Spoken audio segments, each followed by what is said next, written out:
ఈరోజు శంకర జయంతి. అందరికీ శుభాకాంక్షలు. ఈరోజు శంకరాచార్యుల వారు జన్మించిన రోజు. ఈ శంకరాచార్యుల వారు గురించి చాలామందికి అంటే ఆయన రాసిన గ్రంథాలు చాలా సంక్లిష్టమైన గ్రంథాలు, చాలా కొద్దిమంది తెలిసి ఉండొచ్చు. కానీ ఆయన రాసినటువంటి ప్రార్థనలు ఇంకా రకరకాలైనవి, ఆయన స్తోత్రాలు అవి ప్రసిద్ధం. ఇప్పుడు భజగోవిందం భజగోవిందం అనేది అందరికీ ఎంఎస్ సుబ్బలక్ష్మి ద్వారా చాలా సుప్రసిద్ధమైనటువంటి మంచి సంగీతంతో కూడినటువంటి గీతం. ఇది అందరికీ తెలిసి ఉంటుంది, దాని అర్థం తెలుసున్నా తెలియకపోయినా. శ్రీశ్రీ కూడా ఈ భజగోవిందం శ్లోకంలోని మీటర్ను పట్టుకునే నేను పదండి ముందుకు పదండి త్రోసుకు అనేది రాశానని అన్నారు. ఇది చాలా విషయం, అంటే శంకరాచార్యుల వారి యొక్క ప్రభావం ఎలా ఉందనేది. ఇది అందుకని అయితే శంకరాచార్యుల వారు ఇలాగా ఛందస్సు లేకపోతే కవిత్వం విషయంలోనూ శ్రీశ్రీని ఎంతవరకు ప్రభావితం చేశారని మనకు తెలుసు. ఆయన తాత్వికంగా ఎంతవరకు ప్రభావితం చేశారనేది కూడా ఈనాటి వరకు కూడా ఆయన ప్రభావాలు ఉన్నాయా, ఏమిటి ఆయన యొక్క ప్రభావం అనేది ఈరోజు మనం తెలుసుకోవాల్సిన విషయం. అయితే శంకరాచార్యుల వారు గురించి ఈ మధ్య చాలా వరకు మనం వింటూ ఉన్నాం. ఉదాహరణకి ఈయనెవరో చిన్నజీయర్ స్వామి జగద్గురువు రామానుజాచార్యులే శంకరాచార్యులు కాదు అని అన్నట్టు అర్థం వచ్చేలాగా, లేకపోతే శంకరాచార్యుల యొక్క మాయావాదాన్ని విమర్శించినట్లుగాను వార్తలు వచ్చాయి. అప్పుడు బంగారాయ శర్మ గారని దానికి సమాధానం ఇవ్వటము, ఇట్లాగే ఇది వాద వివాదాలకు కారణం అవ్వడం ద్వారా శంకరాచార్యులు కొంత మీడియాలో ప్రచారం అవుతూ వచ్చింది. అదొక విషయం. ఇంకోటి ఏంటంటే శంకరాచార్యులు అనేక చోట మఠాలు స్థాపించారు. కంచి మఠం అసలు శంకర మఠం కాదనే వాద వివాదాలు ఒకప్పుడు ఉండేవి. సరే, ఇవన్నీ అలా ఉంచి అయినా కూడా కంచి పరమాచార్య చాలా సుప్రసిద్ధ మేధావి. అదంతా ఇలా ఈ వాద వివాదాలు అలా ఉంచి మనము ఈరోజు శంకరాచార్యుల యొక్క ప్రభావం ఎలా ఉంది అనేది నేను ప్రధానంగా చెప్పదలుచుకున్నాను. ముఖ్యంగా ఆయన యొక్క తాత్విక సామాజిక ప్రభావాల గురించి మనం ఈరోజు మాట్లాడుకోవాలి. ఆయన అద్వైతం ఎలా, నేనేమనుకుంటున్నానంటే ఆయన తాత్విక ఆయన తత్వశాస్త్రంలో కానీ సమాజం మీద కూడా ఆయన చాలా ప్రభావాలు ఉన్నాయి, రాజకీయాల మీద ప్రభావాలు ఉన్నాయి. ఈ వివిధ ప్రభావాలని మనం ఈనాడు చెప్పుకోవాల్సిన అవసరం ఉంది. ఒక విషయం ఏంటంటే శంకరాచార్యుల వారి యొక్క అద్వైతం అనేది చాలా సంక్లిష్టమైన ఆలోచనగా మనకి తెలుసు. ఆయన తత్వమసి అంటే నీవు నేను ఒకటే, ఆ పరమాత్మ నేను ఒకటే, జీవుడు దేవుడు ఒకటే అని చెప్పారు. అంటే దేవుడికి జీవుడికి మధ్య దూరం లేదు, లేకపోతే ఇంకా చెప్పాలంటే నేను అనేదానికి ఈ విశ్వం అంటే యూనివర్సల్ కాన్షియస్నెస్కి దూరం లేదు అని సింపుల్గా చెప్పుకోవచ్చు. అంతా అంటే రెండు ఒకటే అని. అద్వైతం అనేది అంటే ద్వైతం రెండు లేవు, ఉన్నది ఒకటే. అయితే ఇది ఏకేశ్వరోపాసన లాంటిది కాదు. కేవలం ఏకేశ్వరోపాసన అనేది ఏం చెప్తుందంటే ఒకే దేవుడు ఉన్నాడు, ఇంతమంది దేవుళ్ళు లేరని చెప్తుంది. ఇవి మనకి క్రైస్తవంలో కానీ ఇస్లాంలో కానీ వచ్చినటువంటి పర్సనల్ గాడ్కి సంబంధించిన కాన్సెప్ట్స్. అది శంకరాచార్య చెప్పారని అది కాదు. శంకరాచార్య యొక్క ప్రధానమైనటువంటి విషయం ఏంటంటే జీవుడు దేవుడు ఒకటే. ఇంకా చెప్పాలంటే విశ్వం మనిషి ఒకటే. అంటే విశ్వం అనేది ఒక చైతన్యం అనుకుంటే ఆ చైతన్యంలో బిందువుగా, అంటే ఒక సముద్రం లాంటిది అనుకుంటే సముద్రంలో బిందువు లాంటి వాడు మనిషి. జీవుడు మనిషి అనేది కాన్సెప్ట్ కాదు, జీవుడు. అంటే ఆ సముద్రము నీటి బిందువు వేరు కాదు, రెండూ ఒకటే అనేది ఈ మెయిన్గా శంకరాచార్య చెప్పినటువంటి విషయం. దీని యొక్క తాత్వికమైన పర్యవసానాలు ఎలా ఉంటాయని మనం కొంత చెప్పుకోవచ్చు. ఇంకోటి ఏంటంటే శంకరాచార్యకు ముందు గౌడపాదాచార్యులని గౌడపాద కారికలు రాశారు. అది నాగార్జున కారికలు అనేటటువంటి బౌద్ధ కారికలకి కొంత అనుకరణగా వచ్చాయనే వాళ్ళు ఉన్నారు. కానీ అది చాలా మౌలికమైనటువంటి గ్రంథం గౌడపాదాచార్యుల. దాని నుంచి శంకరులు ఎక్కువగా స్ఫూర్తి పొందారు. ఇంకా ఉపనిషత్తులు వెంటనేటికి వ్యాఖ్యానము, అంటే అవన్నీ చాలా ప్రాచీనమైనవి ఉపనిషత్తులు, ప్రధానంగా గౌడపాదాచార్య కారికలు. అయితే శంకరుడు తీసుకొచ్చిన మార్పు ఏంటంటే ప్రధానంగా ఈ అద్వైతం సిద్ధాంతం. అంటే ఏమిటి, జీవుడు దేవుడు ఒకటే, అయితే జీవుడు పరమాత్మ ఒకటే, బ్రహ్మ అంటే బృహత్ విశ్వమంతా వ్యాపించినటువంటి పరమాత్మ ఒకటే, అదే నేను అనేటటువంటి కాన్సెప్ట్. ఈ కాన్సెప్ట్ అట్లా ఉంచి ఇంకొకటి, ఇది ఏకేశ్వరోపాసన కాదని చెప్పాను, ఎందుకంటే ఏక అని కాదు, అద్వైతం, ద్వైతం లేదు. రెండూ ఒకటే అని. ఏక ఏ అంటే రెండూ ఒకటే ఏంటంటే జీవుడు, దేవుడు ఒకటే అని. ఏకేశ్వరోపాసనలో అది లేదు. జాగ్రత్తగా గమనించాల్సిన విషయం. ఏకేశ్వరోపాసనలో ఒకే దేవుడు ఉన్నాడని చెప్తుంది. అది కాదు ఇది. కనుక ఒక విషయం ఏంటంటే గౌడపాదాచార్యుల వారు చాలా ప్రధానంగా ఆయన కారికలు రాశారు. ఆయన ఎంతవరకు వెళ్ళారంటే ఈ సృష్టే జరగలేదు అసలు. అంటే సృష్టి జరిగిందంటే ఏదో కొత్తది వచ్చి ఉండాలి ఈ ప్రపంచంలోకి. అంటే జీవుడు పుట్టటము, భగవంతుడు నుంచి వేరుపడ్డము ఏదో జరిగి ఉండాలి. కానీ అలా ఏం జరగలేదు. ఇదంతా కూడా ఒక భ్రాంతిమయంగా ఇది ఉన్నట్టు కనిపిస్తుంది. కానీ ఈ విశ్వం లేదు, ఉన్నది భగవంతుడే. మనం దాన్ని అలా చూస్తున్నాం ప్రపంచంగా. కానీ ప్రపంచం అనేది నిజంగా లేదు. కనుక బంధము లేదు, మోక్షము లేదనేంతవరకు కూడా ఆయన వెళ్ళారు. ఈ సంక్లిష్టమైన ఫిలాసఫీ ఎట్లా ఉంచి ఆ శంకరాచార్యులు చేసినటువంటి సామాజికమైనటువంటి వాటిని కొన్ని చెప్పుకోవాలి. అంత శంకరాచార్యులు మనకి శంకరాచార్యులు అనగానే మనకు గుర్తుకొచ్చేది ఫస్టు ఏంటంటే ఆయన రాసినటువంటి స్తోత్రాలు, ఆయనకి షణ్మత ఈ తత్వశాస్త్రం అలా ఉంచి, అద్వైత తత్వశాస్త్రం అలా ఉంచి ఆయనకి షణ్మత స్థాపన పరుడుగా పేరుంది. అంటే 6 మతాలని స్థాపించారండి. ఆనాడు ఉన్నటువంటి సూర్య ఆరాధన, శక్తి ఆరాధన, ఇలాంటి రకరకాల ఆరాధనా విధానాలు ఉండేవి. గణపతి ఆరాధన, ఇలాంటి రకరకాల ఆరాధనా విధానాలు ఉన్నాయి. వీటన్నిటినీ సమన్వయం చేసినటువంటి వ్యక్తిగా ఆయన ఉన్నాడు. అలాగే అంటే అనేక ఆరాధనలు ఉన్నాయి. ఈ ఆరాధనలన్నీ కూడా భగవంతుని చేరుస్తాయని ఆ రకంగా ఒక ఏకేశ్వరోపాసనకి దగ్గరగా తీసుకువెళ్ళాడు. అంటే ఏమిటి? ఇవన్నీ కూడా భగవంతుని యొక్క వివిధ స్వరూపాలే. ఇవి మీరు ఎవరిని ఆరాధించినా కూడా భగవంతుని చేరతారు అనేటటువంటి ఒక సమన్వయ దృక్పథాన్ని ఆయన తీసుకువచ్చాడు. అంతక్రితం అలాంటి సమన్వయ దృక్పథం అంతగా లోపించడం వల్ల ఆయన తీసుకొచ్చాడని చెప్పడం జరిగింది. కనుక అటువంటి ఒక సమన్వయాన్ని ఆయన తీసుకొచ్చాడు. అలాగే వామాచారము, రకరకాల అంటే సమాజం అంగీకరించినటువంటి ఆచారాలని ఆయన ఏం చేశాడంటే దక్షిణాచారాలుగా మార్చాడు అనేది ఒకటి ఉన్నాయి. ఇవన్నీ కూడా ఆయన ఆత్మకథ శంకర విజయం నుంచి మనకు లభిస్తున్నది. అంటే వామాచారంలో సెక్స్ని లేకపోతే మద్య మాంసాలని అన్నింటినీ కూడా దైవానికి సమర్పించడం అన్నీ ఉంటాయి.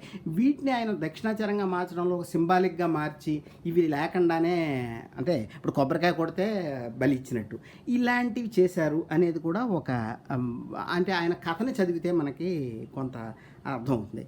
అందుకని ఆయన ఒక సంస్కర్తగా మనకి శంకరాచార్య కనపడతారు. ఇంకొకటి ఏంటంటే ఆయన మీద పెద్ద ఆరోపణ ఏంటంటే ఆయన ప్రచ్ఛన్న బౌద్ధుడు అని.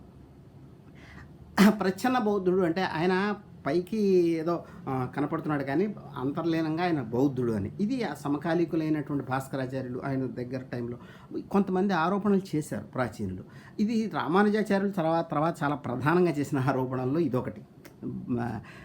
అందుకని తర్వాత మధ్వాచార్యులు అయితే రాక్షసుడు అనే అన్నారు ఆయన్ని, శంకరాచార్యుల్ని. ఇది ఇటువంటి ఆరోపణలు ఆయన మీద ఉండేవి. ఎందుకంటే ఈ ప్రపంచము మాయ, అసలు ప్రపంచం అనేది మిథ్య అనేది ఎక్కువగా మహాయాన బౌద్ధంలో ఉన్నటువంటి ఈయనెవరో నాగార్జునాచార్యులు చేసినటువంటి శూన్యవాదానికి దగ్గరగా ఉంది. అందుకని ఆయన మీద బౌద్ధులు అనే ఆరోపణ ఉంది. అసలు ఇంకొక అసలు కారణం ఉంది. ఆయన ఒక రెబెల్, ఒక రకంగా బ్రాహ్మణ ఫ్యామిలీస్లో నుంచి వచ్చిన ఒక రెబెల్, బ్రాహ్మణిజంలో వచ్చినటువంటి ఒక రకమైనటువంటి తిరుగుబాటుదారుగా ఆయన కనపడతాడు. ఇది మనం అర్థం చేసుకోవాలంటే ఆయన వచ్చిన సమయానికి ఎటువంటి పరిస్థితులు ఉన్నాయో తెలుసుకోవాలి. ఇవి తెలుసుకోవడం ద్వారా మనం శంకరాచార్యుల తర్వాత ప్రభావాలను కూడా తెలుసుకోగలుగుతాం.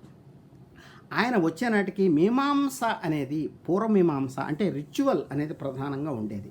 ఇది బుద్ధుడు వచ్చినప్పుడు ఉన్న అది ఎలా ఉందో అదే పరిస్థితి ఉంది. విచిత్రంగా ఇది బుద్ధుడు రిచువల్ని, అంటే యజ్ఞయాగాదులు, కర్మకాండ, ఈ రిచువల్ మీద బుద్ధుడు తిరుగుబాటు చేశాడు. కూడా శంకరుడు చేసిన కూడా అదే సేమ్. అది ఆ రకంగా కూడా ఆయన ప్రచ్ఛన్న బౌద్ధుడు మరి మెయిన్గా రిచువల్. ఆయన చాలా రిచువల్ వల్ల మోక్షం రాదు, రిచువల్ వల్ల నీకు విముక్తి రాదు. జ్ఞానం అనేది కర్మ నుంచి జ్ఞానాన్ని వేరుపరిచి జ్ఞానం ద్వారానే మోక్షం వస్తుంది. కర్మ ఏ రకంగానూ నీకు మోక్షాన్ని ఇవ్వదు అని ఆయన చెప్పాడు. అంటే కర్మ అంటే ఏమిటి? యజ్ఞాగాది కర్మలు ఆనాడు చాలా ప్రసిద్ధిగా ఉండేవి. పూర్వమీమాంస చాలా శంకరుడికి ముందు వాడుగా 100 సంవత్సరాల ముందు వాడుగా కుమారులుడిని చెప్తారు.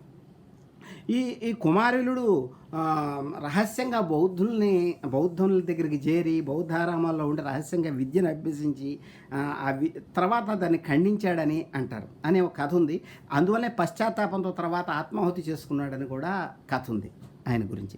అంటే ఆయన ప్రధానంగా పూర్వమీమాంసాకారుడైనటువంటి కుమారులుడు శంకరుడికి ముందు ఒక 100 సంవత్సరాలు ఆయన ఇద్దరు కలిసినట్టు కథ ఉంటుంది, కానీ అది నిజం కాదంటారు. నిజం అది వేరే సంగతి. ఆయన కుమారులుడు ఏం చేశాడంటే రిచువల్కి చాలా ప్రాధాన్యత ఇచ్చాడు. అయితే ఆయన దైవం లేదన్నాడు. చాలా ప్రధానమైన విషయం. శంకరుడు తర్వాత చేసిన మార్పులకు చాలా అర్థం చేసుకోవడానికి చాలా ముఖ్యం. ఆయన దేవుణ్ణి కూడా అంగీకరించలేదు. రిచువల్ దానికదే ఫలితాన్ని ఇస్తుంది. ఒక రిచువల్ చేసినప్పుడు దానికి ఫలితాన్ని అదే ఇస్తుంది. మంత్రాలే దేవతలకు ఇచ్చేటటువంటి శక్తి మంత్రాలకే ఉంది. మంత్రాలని మనం పఠిస్తూ యజ్ఞాగాదులు చేస్తే అదే ఫలితాన్ని ఇస్తుంది. ఆయన యోగి ప్రత్యక్షం అంటే మహిమలను కూడా అంగీకరించలేదు. అంటే యోగి ప్రత్యక్షం అంటే దూరంగా ఉన్నదని యోగులు తెలుసుకుంటారని బౌద్ధులు కూడా నమ్మేవారు. వాటిని కూడా కుమారుడు కాదన్నాడు. మరి అయితే ఆయన ప్రధానంగా రిచువల్ నమ్మాడు, దేవుణ్ణి నమ్మలేదు. ఇది జాగ్రత్తగా చూడండి. దేవుణ్ణి ఏ రకంగానూ ఆయన అంగీకరించలేదు. దేవుడు ఉన్నాడు అనేదాన్ని, అంటే సృష్టికర్త ఉన్నాడు అనే కాన్సెప్ట్ని ఇప్పుడు ఎవరిలో ఖండించారని కన్నా ఆయన ఏ రకంగానూ ఒప్పుకోలేదు. మహిమలను ఒప్పుకోలేదు. సహజ సిద్ధంగానే సృష్టి అనాదిగా ఉందన్నాడు. అది కుమారులుడు పూర్వమీమాంస రిచువలిస్ట్ అయినటువంటి వేదిక అయినటువంటి వేద మీమాంసకు సంబంధించినటువంటి కుమారుని యొక్క సిద్ధాంతం. ఈ కుమారుని ఖండించి రిచువల్ యొక్క ప్రాధాన్యాన్ని తగ్గిస్తూ శంకరుడు అద్వైత వేదాంతాన్ని స్థాపించడానికి మనం గుర్తుంచుకోవాలి. అప్పుడు రిచువలిస్టుల్లో చాలా శంకరుడి పట్ల వ్యతిరేకత ఉండేది. చివరికి అందుకే ఆయన తల్లి చనిపోయినప్పుడు కూడా ఎవరు ఆయన ఇంటికి వెళ్ళలేదు. ఇంకోటి కూడా మీకు శంకర విజయంలో కనపడుతుంది. ఆయన ఏమిటంటే ఒకసారి ఈయన శిష్యుడు పద్మపాదాచార్యులు ప్రయాణిస్తూ తీర్థయాత్రలకని బయలుదేరతాడు. వెళుతూ ఉంటే మధ్యలో ఒక మేనమామ ఇంట్లో దిగుతాడు. దిగి ఆ మేనమామ గారి ఇంట్లో దిగినప్పుడు ఆ మేనమామ ఇంట్లో తను శంకరుడు రాసినటువంటి ఒక గ్రంథానికి వ్యాఖ్యానం రాస్తాడు. అంటే ఆయన శంకరుడు భాష్యాలు రాశాడు, భాష్యానికి మళ్ళీ వ్యాఖ్యానాలు. అలాగే పద్మపాదాచార్యులు రాసినటువంటి వ్యాఖ్యానాన్ని ఏం చేస్తాడంటే తన మేనమామ ఇంట్లో ఉంచుతాడు. ఉంచి నేను తీర్థయాత్రని తిరిగి వచ్చేటప్పుడు తీసుకుంటాను రిటర్న్లో అని చెప్తాడు. అయితే ఆ మేనమామ ఒక పూర్వమీమాంసకుడు రిచువలిస్టు, అతను ఇల్లు తగలబెట్టుకుంటాడు ఆ పుస్తకం తగలబెట్టడం కోసం. తర్వాత పక్క వాళ్ళు చెప్తారు ఇతనికి. ఇది శంకర విజయంలోని కథ. ఈ కథలు నిజమా కాదా, ఎంతవరకు జరిగాయి అనడానికి ఇప్పుడు మనకి ఏ ఆధారాలు లేవు. ఈ హిస్టోరియన్స్ నేను వెళ్ళను, కానీ ఈ కథలు వాస్తవంగా ఉన్నట్టే కనపడుతున్నాయి. అంటే శంకరుడు విజయం చదివితే రెండు తెలుస్తాయి. కాపాలికులు అంటే కపాలాలు, ఈ మనము అఘోరాలు లాంటి వాళ్ళు శంకరుణ్ణి వ్యతిరేకించారు. వామాచారులు కానీ వాళ్ళు అంటే సమాజం అంగీకరించినటువంటి సమాజం యాక్సెప్ట్ చేయనటువంటి రిచువల్స్ని పాటించేవాళ్ళు. అలాగే రిచువలిస్టులు, వేదిక రిచువలిస్టులు శంకరాచార్యుని వాళ్ళు దేవుణ్ణి కూడా నమ్మేవారు కాదు, రిచువల్ నమ్మేవారు. ఆ రిచువలిస్టులు కూడా శంకరుణ్ణి వ్యతిరేకించారు. అయితే శంకరుడు చేసినది ఏమిటంటే రిచువలిజాన్ని వ్యతిరేకించాడు. బుద్ధుడు ఎలా రిచువలిజాన్ని వ్యతిరేకించాడో శంకరుడు కూడా రిచువలిజాన్ని వ్యతిరేకించాడు. అందుకనే ఆయన ప్రచన బౌద్ధుడు అంటే ఆయన సిద్ధాంతంలో కూడా బట్టి కూడా చెప్తారు. అయితే ఆయన రిచువల్ని వ్యతిరేకించడం కూడా బుద్ధుడికి పోలికలు ఉన్నాయి, భౌతికమైన పోలికలు ఉన్నాయి. అయితే శంకరుడు చేసినటువంటి ఇవన్నీ కూడా కాకుండా ఆశ్చర్యకరమైనటువంటి పని ఏమిటంటే శంకరుడు చేసింది దైవ విశ్వాసానికి ప్రాధాన్యతని పెంచడం. నిజానికి శంకరుడు దైవ విశ్వాసం కలిగినవాడా కాదా అని చెప్పడం కష్టం ఒక రకంగా. ఎందుకంటే దేవుడు జీవుడు ఒకడే. మోక్షం వచ్చినప్పుడు ఇంకా దైవం నువ్వే దేవుడుగా మారిపోతావు, వేరే దైవం అనేది ఉండదు. ఎందుకంటే అనంత విశ్వము అంతా కూడా ఒకే ఒకటి, అది అనంత చైతన్యం మాత్రమే. ఆ చైతన్యంలో మనిషి బిందువు లాంటివాడు కనుక ఆ సముద్రానికి బిందువు ఎలా వేరు కాదో దేవుడు జీవుడు వేరు కాదు. దేవుడు ఒక ఉన్నట్లయితే దేవుడు అనేది వేరేగా కాన్సెప్ట్ లేదు శంకర ఫిలాసఫీలో. కానీ శంకరుడు ఒక వ్యావహారికంగా అటువంటి దాన్ని ప్రవేశపెట్టాడు. కానీ అది చాలా ప్రాధాన్యతని శంకరుడి దీనిలో ప్రాధాన్యత సంపాదించుకుని అనేక స్తోత్రాలు శంకరుడు రాసినట్లుగా మనకి కనపడుతుంది. అయితే ఇక్కడే ఆశ్చర్యంగా కనపడుతుంది. అసలు శంకరుడికి ముందు ఇటువంటి స్తోత్రాలు ఉన్నాయా? శంకరుడికి ముందు ఇలాంటి ఒక గాడ్ని ప్రార్థించే విధానాలు ఉన్నాయా? శంకరుడు ప్రార్థనల్లో కొన్ని చెప్పాలంటే ఇప్పుడు దక్షిణామూర్తి స్తోత్రం అయితే విశ్వందర్పణ దృశ్యమాన నగరీతుల్యం నిజాంతర్గతం, ఈ ప్రపంచాన్ని అద్దంలోనే ఒక నగరం యొక్క ప్రతిబింబంగా మాయగా చెప్తాడు. ఇలాగ వేదాంతాన్ని చెప్పడానికి ఆయన స్తోత్రాలని వాడుకున్న మాట నిజమే. కానీ శంకరుడు ఇంకా శివుణ్ణి ప్రార్థిస్తూ శివానంద లహరి, ఇలా సౌందర్య లహరి, ఇలాంటివి చాలా రాశాడు. వాటిలో వేదాంతం ఉంటుంది, కానీ భక్తి కూడా ఎంతో కొంత కొన్ని పాళ్ళలో భక్తి కూడా ఉంది. అయితే ఈ భక్తితో కూడిన స్తోత్రాలనేవి అతి ప్రాచీనమైనవి మనకు దొరుకుతున్నవి శంకరుడే, మిగిలినవన్నీ తర్వాతవే. అయితే అంతకుముందు లేవా? అంతకుముందు ఎలా ఉండేది ఆరాధనా విధానం? ఇది మనకు తెలుసున్నది తక్కువ. శంకరుడు పిక్చర్లోకి వచ్చేటప్పటికి 100 సంవత్సరాల ముందే కేరళ అంటారు శంకరుడు, నంబూద్రి బ్రాహ్మణుడు అంటారు. నంబూద్రి అన్నాడు, ఆ పేరుతో బ్రాహ్మణులు ఉన్నారో లేదో తెలియదు, కానీ ఆయన బ్రాహ్మణుడు అనేది తెలుస్తుంది. అయితే శంకరుడికి ముందు ఒక 100 సంవత్సరాలకు ముందే అక్కడ ఎవరు ముస్లింలు ప్రవేశించినట్టుగా తెలుస్తుంది, కొంత ముస్లిం రాజులు వచ్చినట్టుగా తెలుస్తుంది, ఒక మసీదు కూడా కట్టినట్టు తెలుస్తుంది. ఈ అంటే శంకరుడికి ముందు ఏకేశ్వరోపాసన లాంటిది ఉందా లేదా అంటే, ఉపనిషత్తుల్లో చెప్పేటటువంటిది ఏకేశ్వరోపాసన అని చెప్పలేము. అది బ్రహ్మజ్ఞానం. అంటే ఒక బ్రహ్మ అంటే విశ్వమంతా ఒక యూనివర్సల్ కాన్షియస్నెస్, దాంట్లో జీవుడు ఒకటి అని చెప్పడం. కానీ దేవుడు ఒక పర్సనల్ గాడ్ అనేదాన్ని ఈ ఇస్లాం రావటం అనేది శంకరుణ్ణి ప్రభావితం చేసిందా? వెంటనే మీరు ఇస్లాము లేకపోతే ఈ ఏంటి ఇలాంటి మతాలు బయట నుంచి వచ్చినవి అని ఇలా ఆలోచించదు. బయట లోపల అనేది మనం కల్పించుకున్నది. అలా చూస్తే జెండా వేస్తకి మనకి పోలికలు ఉంటాయి, ఆరులు ఎక్కడి నుంచి వచ్చారంటే ఈ కథలు వేరే ఉంటాయి. అయితే మొత్తంగా చెప్పినప్పుడు మనం ప్రాచీన గ్రంథాలని చూసినా కూడా శబర భాషలో ఒక మాట ఉంటుంది, పికనేమ్యధికరణం అని ఒకటి ఉంది. దాంట్లో కొన్ని పదాలకి అర్థాలని మనము మ్లేచ్ఛ భాషలను అధ్యయనం చేయడం ద్వారా తెలుసుకోగలుగుతాం. శబరుడు అనేటటువంటి మీమాంసాగారు వేదిక్ రిచువలిస్ట్ చెప్పాడు.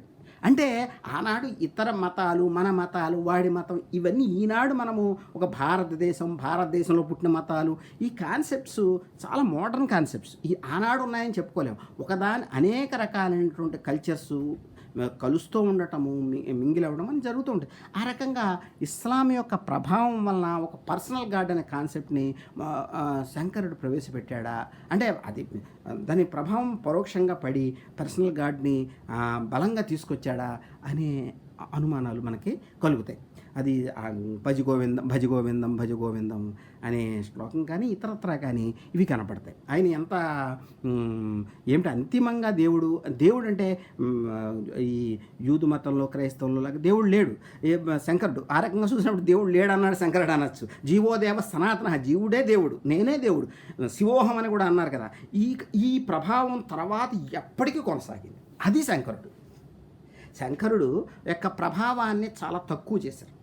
ఇలా ఎందుకు తక్కువ చేశారు? ఇప్పుడు శంకరుణ్ణి కోశాంబి, డిడి కోశాంబి అనేటువంటి కమ్యూనిస్ట్ హిస్టోరియన్ ఏమన్నాడంటే శంకరుడు గురించి, తిమ్మిని పమ్మి చేసే శంకరాచార్యుడు మనకు పుట్టాడు, కానీ అరిస్టాటిల్ లాంటి ఒక ఫిలాసఫర్ మనకు లేడు అని ఒక చోట అంటాడు ఆయన. కానీ శంకరుని యొక్క ప్రభావం లేనిది ఏదీ లేదు. తర్వాత శంకరుని అంత చిన్న చూపు చూడటం అనేది మొత్తంగా భారతీయ సంస్కృతి లేదా భారతీయ హిస్టరీని, మరి హిస్టరీ అంటారు, సంస్కృతి అంటే మీకు అర్థం అనుకోండి, కానీ దాన్ని అర్థం చేసుకోవడానికి ఏ రకంగానూ శంకరుణ్ణి పక్కన పెట్టడం కుదరదు. శంకరుణ్ణి విమర్శనాత్మకంగా చూడొచ్చు, కేవలం భక్తితో చూసిన వాళ్ళు కూడా శంకరుణ్ణి అర్థం చేసుకున్నారని నేను అనుకోను. కానీ శంకరుణ్ణి పక్కన పెడితే ఏది అర్థం కాదు. మీకు ఒక ఉదాహరణ చెప్తాను. వర్తమానం నుంచి గతంలోకి వెళ్దాం. ఎప్పుడు కూడా కోశాంబి కూడా అన్నాడు మన వర్తమానంలో గతం ఉంటుందని. మొన్న అక్కడ విజయవాడ దుర్గ గుడిలో ఒక పూజారి అక్కడ దుర్గ గుడి నుంచి వచ్చేటటువంటి ఒక ఆధ్యాత్మిక పత్రికలో ఒక మాట రాశాడు. అది సంచలనం అయిపోయింది. అదేంటంటే శంకరాచార్యులు విశ్వబ్రాహ్మడు అని. వెంటనే బ్రాహ్మణులతో గొడవ చేసినట్టున్నారు. అయితే ఆ మాట ఆయన సొంతంగా అన్న మాట కాదు నాకు తెలుసుండి. ఎందుకంటే బ్రహ్మంగారి పుస్తకాలు చూస్తే దాంట్లో తాను శంకరాచార్యుని యొక్క అవతారాన్ని ఆయన చెప్పుకున్నట్టు ఉంటుంది. వీరబ్రహ్మం గారు అంటే విశ్వకర్మలకు సంబంధించినటువంటి, లేకపోతే విశ్వబ్రాహ్మణులకు అంటే కంసాలు, వాళ్ళ పుస్తకాల్లో ఇది ఉంది. అయితే ఇలా ఎందుకు చెప్పుకోవాల్సి వచ్చింది? ఇది ఊరకే శంకరుడు బ్రాహ్మణుల పట్ల భక్తి వలన అలా బ్రహ్మంగారు చెప్పారా? నేను అలా అనుకోను. ఎందుకంటే మీకు అద్వైత వేదాంతం అనేది అంతగా సామాన్య ప్రజల్లో కూడా తత్వాల రూపంలో కానీ ఎలా కానీ అది వెళ్ళిపోయింది. ప్రతి తత్వంలోనూ అది ఉంది. బ్రహ్మంగారి తత్వాల్లో కూడా అది ఉంది. అది ఏమిటంటే జీవుడు దేవుడు ఒకటి కాదు, విశ్వమంతా భగవంతుని స్వరూపమే, భగవంతుడు నేను వేరు కాదు. ఇది మీకు శివకవుల్లో కూడా కనపడుతుంది. బసవుడి తత్వాలు చూసినా దాంట్లో నేను దేవుడు ఒకటే అనేది కనపడుతుంది. దీన్ని ఫస్ట్ తాత్వికంగా బలపరిచింది శంకరుడే. తత్వమసి అదే నీవు, అహం బ్రహ్మాస్మి నేనే పరమాత్మని, ఇటువంటి మహావాక్యాల ద్వారా మొట్టమొదటి బలపరిచింది శంకరుడే కనుక తర్వాత వేమన కానీ కొన్ని చోట్ల వేమన వెరైటీ అయినటువంటి వ్యక్తీకరణలు ఉంటాయి. రాళ్లపల్లి అనంతకృష్ణ శర్మ గారు వేమన గ్రంథాలు కూడా రాస్తారు. అంతటా ఉన్నాడు అల్లా మహమ్మద్ అంటాడు. అంతటా అంటే విశ్వాంతర్యామి, ఆ పేరు అల్లా మహమ్మద్ అని అన్నాడు. అల్లా వేరు మహమ్మద్ వేరు, అది ఒక పద్యాల్లో అవన్నీ పోతూ ఉంటాయి. అంటే పరమాత్మ అన్ని చోట్ల ఉన్నాడని అలాగే వ్యక్తం చేశాడు.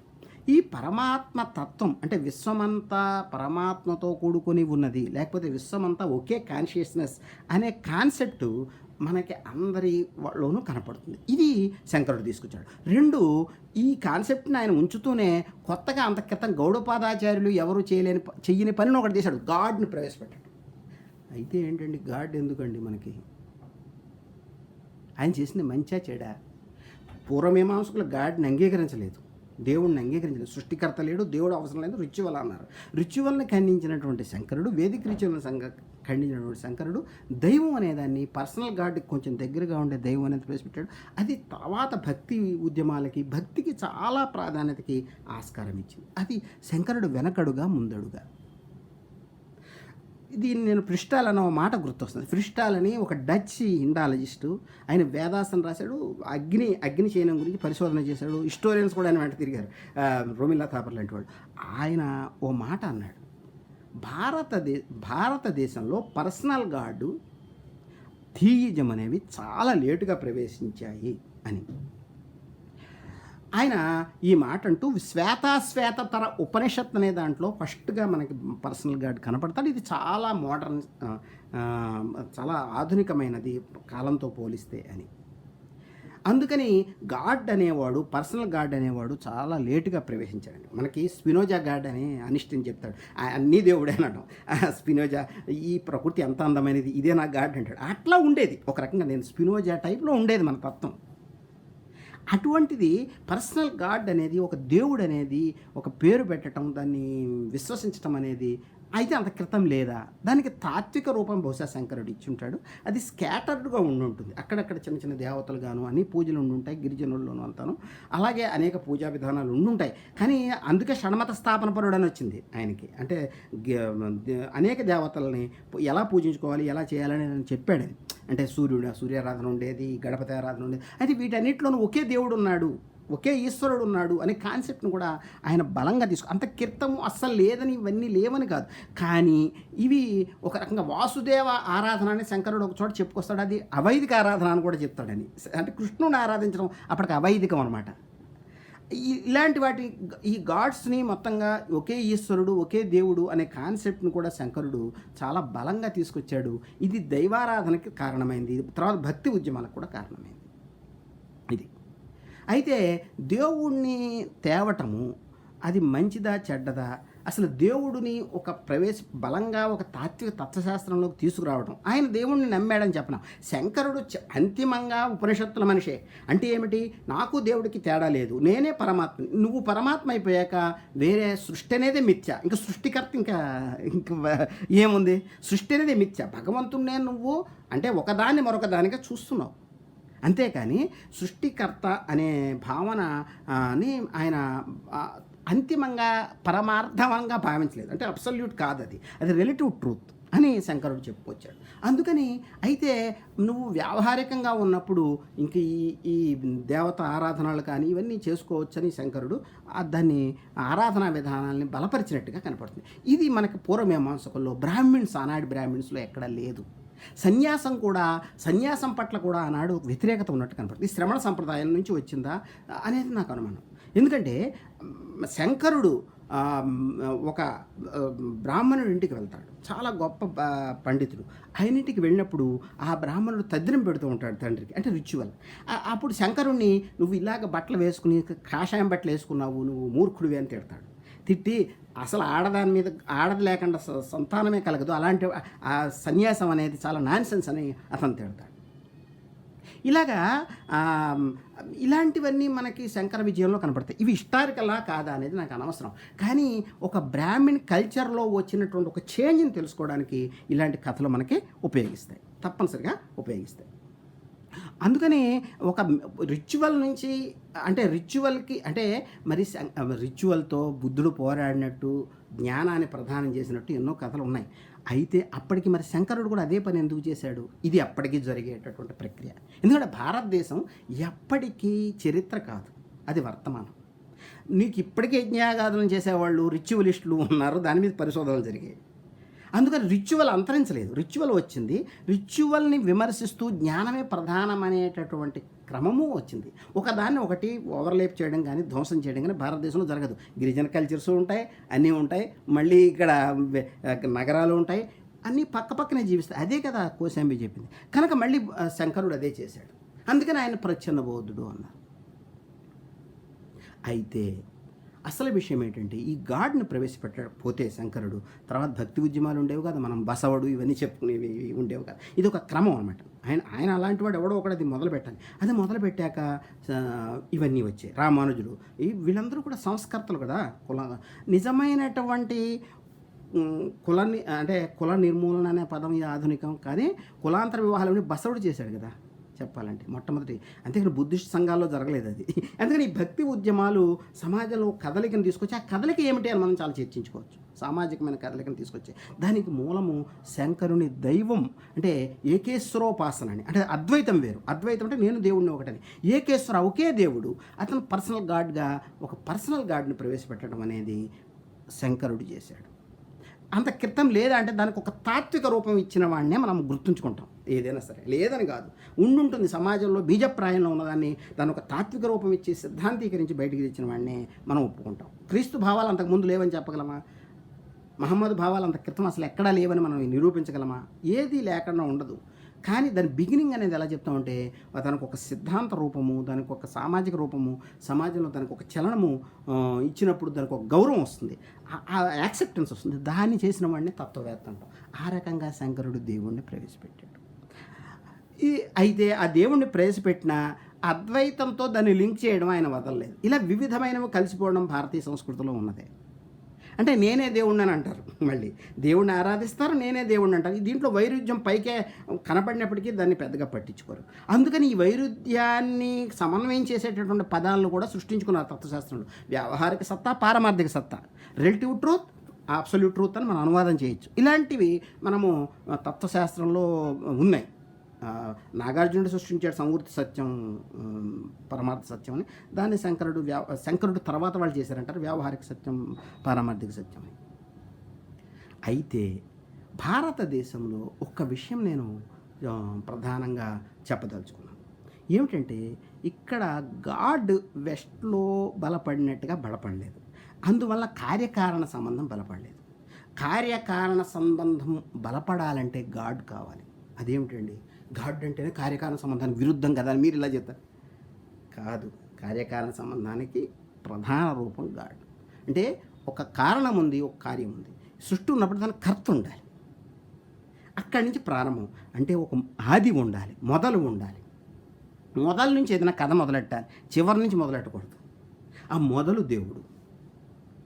అందుకని ఒక కార్యకారణ సంబంధం యొక్క సరళమైన రూపము మనకి దేవుడు మొదట దేవుడు అనేది రావడానికి కారణమైంది. కానీ భారతదేశంలో అటువంటి దేవుడిని మొదటి నుంచి ఎందువల్ల ఖండించారు. సాంఖ్యులు మొదట్లోనే దీన్ని అతి ప్రాచీనమైన, శంకరుడి కంటే చాలా ప్రాచీనమైనటువంటి తాత్వికులైన సాంఖ్యులు ఏమన్నారంటే కార్యకారణ సంబంధము లో మనం కర్తని ప్రవేశపెట్టినట్టయితే ఆ కర్తకు ఇంకో కర్త ఉండాలి. ఇది అనవస్థకి దారితీస్తుంది, అనార్కీకి దారితీస్తుంది. కనుక అది వద్దు. అలాంటి దేవుడు అనేవాడు ఏమీ లేడు. విత్తులోనే చెట్టు వచ్చినట్లుగా ఈ సృష్టి సహజ సిద్ధంగా నడుస్తోందని సాంఖ్యులు అతి ప్రాచీన బుద్ధుడి కంటే ముందే చెప్పారు. ఈ బుద్ధుడు, ఆజీవకులు, లేకపోతే అంత క్రితం ఆజీవకులు, ఇంకా సాంఖ్యం ఇంకా ప్రాచీనం, తర్వాత బుద్ధుడు, ఈ జైనులు, బౌద్ధులు, వీళ్ళందరినీ చూస్తున్నప్పుడు ఇక్కడ కార్యకారణ సంబంధ తర్కం వేరేగా ఉందనిపిస్తుంది. దీన్ని సాంఖ్యులు కార్యకారణ అభేదం అంటారు. అంటే కారణము కార్యము వేరు కాదు, రెండు ఒకటే అని. ఇది ప్రాచ్యంలో చాలా ప్రధానంగా ఉందని అన్నవాళ్ళు కూడా ఉన్నారు. అయితే దీనివల్ల దేవుడు అనేవాడు ఇక్కడ చాలా బలపడటం చాలా లేటుగా జరిగిందని ప్రిస్టాల్ అంటాడు. మనకి వెస్ట్లో అయితే 8వ శతాబ్దంలో జర్మనీలో క్రైస్తవం ప్రవేశించింది. అంత క్రితం ప్యాగన్ రిలిజియన్స్ ఎలా ఉండేవో మనకు తెలియదు. కానీ ఇక్కడ 8వ శతాబ్దానికి శంకరాచార్య వచ్చాడు. శంకరాచార్య గాడ్ని, పర్సనల్ గాడ్ని ఒక రూపంలో ప్రవేశపెట్టాడు. అది పాశ్చాత్య రూపం కాదు. ఎందుకంటే ఆ గాడ్ని తిరస్కరించే అవకాశం కూడా ఉంది. మీకు యోగ వాసిష్టంలో దైవ ధిక్కరణకు సంబంధించిన ఒక చాప్టరే ఉంది, అద్వైత సిద్ధాంత గ్రంథం. ఎందుకంటే దైవం అంతిమంగా నిరాకరించబడుతుంది. అందుకని దైవంని తిట్టడం కూడా వైరభక్తి అయింది. ఎందుకంటే దైవం అంతిమంగా నువ్వే బయట ఉన్నాడు అనేది లేదు. ఇలా ఎందుకు లేదు? ఇది నీషే సమాధానం చెప్పాడని అనుకుంటున్నాను నేను. దీనికి సమాధానం ఏమిటంటే, ముఖ్యంగా ఒక ట్రాన్సెండెంటల్ ట్రూత్ అనేదాన్ని గ్రీకు ప్రవేశపెట్టింది, ప్లేటో ప్రవేశపెట్టాడు. గ్రీక్ పూర్వ ఫిలాసఫీలో అది లేదు, ప్లేటో ప్రవేశపెట్టాడు. ఏమన్నాడంటే భావాలకి నీడలే వస్తువులు అన్నాడు. భావాలే సత్యం. అంటే గోవులు అనే గోవు అనే భావం యొక్క రూపమే అసలు గోవు. అయితే గోవు సత్యం కాదు, నీకు కనపడుతున్న ఆవు సత్యం కాదు, కౌవు సత్యం కాదు, ఆ భావం సత్యం. అందుకని ఒక భావం అంటే ఇది ట్రాన్సెండెంటల్గా ఉంది. ట్రూత్ అనేది, వాస్తవం అనేది ట్రాన్సెండెంటల్ అని ఆయన ప్రవేశపెట్టాడు. ఇదే క్రైస్తవానికి మూలమైంది అంటాడు నిషే. అంటే ఒక ట్రాన్సెండెంటల్ గాడ్ని ప్రవేశపెట్టారు. ఆ గాడ్ మనిషి కాదు, ఆ గాడ్ ప్రకృతి కాదు, ఆ గాడ్ వీటన్నిటికీ అతీతంగా ఉంది. గాడ్ నేనే అనుకోవడం పాపం, అది పాపం అన్నమాట. అందుకని గాడ్కి మనిషికి దూరాన్ని పెట్టడము, మనిషికి జీవులకి దూరాన్ని పెట్టడం ద్వారా క్రైస్తవం ఒక తాత్విక దృక్పథంగా బయటకు వచ్చింది. ఇక్కడ గాడ్ అనేవాడు చాలా ఇంపార్టెంట్. ఈ కార్యకారణ సంబంధం అక్కడ నిలబడింది. అందుకని వాళ్ళు ఈ ప్రపంచము సత్యమే, భగవంతుడిని చేరుకోవడం సత్యమే అని అట్లా చెప్పుకుంటూ వచ్చారు. అయితే మన తాత్విక దృక్పథంలో అట్లాంటి గాడ్ లేడు. అంటే కార్యకారణ సంబంధాన్ని, అందుకని ఈ ప్రపంచానికి ఏదో రకంగా ఆదిని కనుక్కోగలము, లేకపోతే దాని కార్యకారణ సంబంధాన్ని పట్టుకోగలము అనేటటువంటి విశ్వాసం వెస్ట్లో ఉందేమో. అందుకే ఇంకా మూలాన్నైనా కనుక్కోగలము, అసలు ఈ విశ్వం ఎలా ఏర్పడిందో కూడా తెలుసుకోగలము. కానీ మనకు ఆ అవకాశం లేదు. ఎందుకు లేదంటే వెస్ట్ పుట్టుక నుంచి ప్రారంభమవుతుంది. ఈస్ట్ అంటే ఈ అద్వైత ఫిలాసఫీ కానీ ఇండియన్ ఫిలాసఫీ కానీ చావు నుంచి మొదలవుతుంది. తుది నుంచి కథ మొదలవుతుంది. ఇక్కడ చివరి నుంచి కథ మొదలవుతుంది. నాకు అనేకం గుర్తొస్తున్నాయి. కాళిదాసు మాట అంటాడు, మరణం ప్రకృతి శరీరిణం వికృతి జీవితం ఉచ్యతే బుధై అన్నాడు. మనిషి యొక్క ప్రకృతి స్వభావం ఏమిటంటే చావు, వికృతి ఏమిటంటే వికృతి జీవితం, జీవితం వికృతి, ప్రకృతి ఏమిటంటే అసలు స్వభావం ఏమిటంటే చావు. మనిషి నథింగ్నెస్ నుంచి వచ్చాడు, చావు నుంచి వచ్చాడు. ఇది ఎందుకన్నాడు? ఇది చాలా ఆలోచించాల్సిన విషయం. దీనికి ఏమీ మరి పుస్తకాల్లో వ్యాఖ్యానాల్లో ఉండదు, అంత సింపుల్ కాదు. నేను ఆలోచించి చెప్తున్న మాటలు. అందుకని మరణం ప్రకృతి అంటే మరణం నుంచి మొదలుపెట్టారు మన వాళ్ళు, చావు నుంచి మొదలుపెట్టారు. అందుకే మన వాళ్ళు జన్మరాహిత్యం గురించి ఎక్కువ మాట్లాడతారు. బౌద్ధులైన జన్మరాహిత్యం గురించి, అంటే జన్మ మళ్ళీ పుట్టకూడదు. పుట్టుక అనేది ఆనందం కాదు, పుట్టకూడదు, మళ్ళీ పుట్టకుండా పోవాలి. స్వర్గానికి వెళ్ళడము, దేవుడి దగ్గరికి వెళ్ళడము కాదు, అంటే పరలోకము ప్యారడైజ్ ఏమీ లేదు. ఈ ప్యారడైజ్కి వెళ్ళడం గొప్ప విషయం కాదు. అసలే విషయం ఏంటంటే పుట్టుక లేకుండా ఉండటం అంటే అనేది, అంటే మృత్యు అనొచ్చా దాన్ని, నథింగ్నెస్. అది మన యొక్క ఇది. వాళ్ళకి ఏమిటంటే ఒక ఆరంభం మొదలైన తర్వాత ఎలా నీ ఆరంభం చాలా సత్యం, నువ్వు మనిషిగా పుట్టావంటే మనిషివే, ఆ మనిషికి యొక్క గమ్యం ఉంది, అది ప్యారడైజ్. అందుకనే మనకి కథల్లో కూడా చాలా డిఫరెన్స్ కనపడుతుంది అక్కడికి ఇక్కడికి. ఇప్పుడు ఫ్రాంక్లిన్ అనేటటువంటి ఒక యూదు మనస్తత్వ శాస్త్రవేత్త ఉన్నాడు. ఆయన కాన్సన్ట్రేషన్ క్యాంపులో చాలా కష్టాలు పడ్డాడు.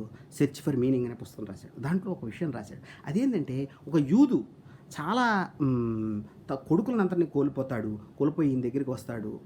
ఫ్రాంక్లిన్ అనే మనస్తత్వ శాస్త్రవేత్తకి, నాకు ఒక ఉపశమనం కావాలంటే నువ్వు యూదువేనా అంటాడు. అవును అంటాడు. నువ్వు పరలోకం ఉన్నది నమ్ముతావా, దేవుడు ఉన్నాడు నమ్ముతావు, నమ్ముతాను అంటాడు. నీ కొడుకులు అక్కడ ఉంటారయ్యా, మంచివాళ్లే కదా వాళ్ళు, అక్కడే ఉంటారు, నువ్వు చచ్చిపోయినప్పుడు అక్కడ కనపడతారు లేకపో అన్నాడు. బుద్ధుడు ఏమని చెప్పాడు? బుద్ధుడు ఆ, ఒక ఒక ఆమె తన కొడుకు చనిపోయాడని చెప్పినప్పుడు బుద్ధుడు చెప్పింది ఏంటంటే, అసలు చావు లేని ఇంటి నుంచి కొన్ని నువ్వుల గింజలు తేలేని కొడుకును బతికిస్తానని చెప్తాడు. కొడుకును బతికించమని అడిగితే అలా చెప్తాడు. అప్పుడు ఎక్కడ అందరూ కూడా చావుని అనుభవించిన వాళ్ళే, చావుని అనుభూతి చెందిన వాళ్ళే, ఆత్మీయుల యొక్క చావు వల్ల వచ్చిన కష్టాలను అనుభవించిన వాళ్ళే అని తెలుసుకుని ఆమె మోక్ష నిర్వాణం వైపు ప్రయాణించినట్టుగా ఉంటుంది. ఇక్కడ ఆమె వాస్తవాన్ని, మృత్యువుని గుర్తించింది. మృత్యువుని అధిగమించాలని చూడలేదు. మృత్యువు లేనటువంటి, లేకపోతే మృత్యువు వల్ల వచ్చే కష్టాన్ని స్వర్గంతో కానీ మరొక పరలోకంతో కానీ రీప్లేస్ చేయడానికి ఆమె ప్రయత్నించలేదు. మృత్యువుగా గుర్తించింది. ఇది మనకి ఒక అనిహిలేషన్, అంటే నిర్మూలన అనేది. ఇప్పుడు ఆ మోక్షం అనేది నిర్మూలన కాదని వీళ్ళు అంటారు, కానీ అనంతంలో నువ్వు కరిగిపోతావు, అంటే పరమాత్మలో నువ్వు కరిగిపోతావు, నీ సెపరేట్ ఎగ్జిస్టెన్స్ ఉండదు అనైనా చెప్పాలి, లేకపోతే శూన్యంలోకి వెళ్ళిపోతావు అని అనాలి. ఇదే మన మోక్షం. అంటే మృత్యువుకి చాలా ఇంపార్టెన్స్ ఇక్కడ ఉంది. అసలు ఇక్కడ అతి ప్రాచీనమైనటువంటి సాంఖ్యం యొక్క ఇంపార్టెన్స్ చాలా ఉంది. సృష్టిని గురించి చెప్పడంలో సృష్టిని అది కేఎస్ అని చెప్పింది, కాస్మోస్ అని చెప్పలేదు. అంటే ప్రపంచం ఒక మూలంలో ఒక సమస్థితి ఉంది. సమస్థితి అంటే ఈక్విబ్రిలియం ఉంది. ఉన్నది చెడింది, అంటే సత్వరజస్తమో గుణాలు, వివిధ గుణాలు, రకరకాల గుణాలు, అవి వాటిల్లో ఉండే ఈక్విబ్రిలియం ఉన్న స్థితి డిస్టర్బ్ అయి సృష్టి వచ్చింది. అవ్యక్తంగా ఉన్నది వ్యక్తమైంది. అప్పుడు అది అంతవరకు ఈక్విబ్రిలియంలో ఉంది. అప్పుడు ఒక అసమస్థితి వచ్చింది వివిధ గుణాల మధ్య, అందువల్ల సృష్టి వచ్చింది. అంటే ఒక సమస్థితి చెడటము, ఒక కేయాస్ అనేది సృష్టి. అందుకని సృష్టిని చూసి మనం అంత సంతోషించేసి అబ్బో అద్భుతం అనుకోవడానికి లేదు. అందుకే మనకు ఆశావాదం అనేది అంతగా కనబడతాం మన సృష్టి. ఇది ఒక సైకిల్, విశ్వం అంతా కూడా సైకిల్గా తిరుగుతూ ఉంటుంది. జన్మ పరంపర మళ్ళీ వస్తాయి. అలాగే మంచి స్థితి నుంచి మళ్ళీ మనిషి కింది స్థితికి వెళ్ళిపోతాడు, ఒక కలియుగం వస్తుంది, మళ్ళీ యుగాలు కూడా సైకిల్గా ఉంటాయి. అందుకని ఒక ఆశావాద స్థితిని ఏది కల్పించదు. అందుకని ఇది అంటే కథ చివరి నుంచి మొదలవుతుందని నేను చెప్పాను. అందుకే భారతీయ తత్వం. అందుకని ఇక్కడ గాడ్ అనేవాడు బలంగా పాతుకుపోలేదు. అయితే పర్సనల్ గాడ్ యొక్క ఆవశ్యకత సామాజికంగానే ఎలా వచ్చి పైనుంచి మనము తెచ్చుకున్నాం, అన్నింటినీ దీంట్లో లీనం చేసుకున్నాం. అలా లీనం చేసుకోవడంలో భక్తి ఉద్యమాలు వచ్చాయి, ఇవన్నీ వచ్చాయి.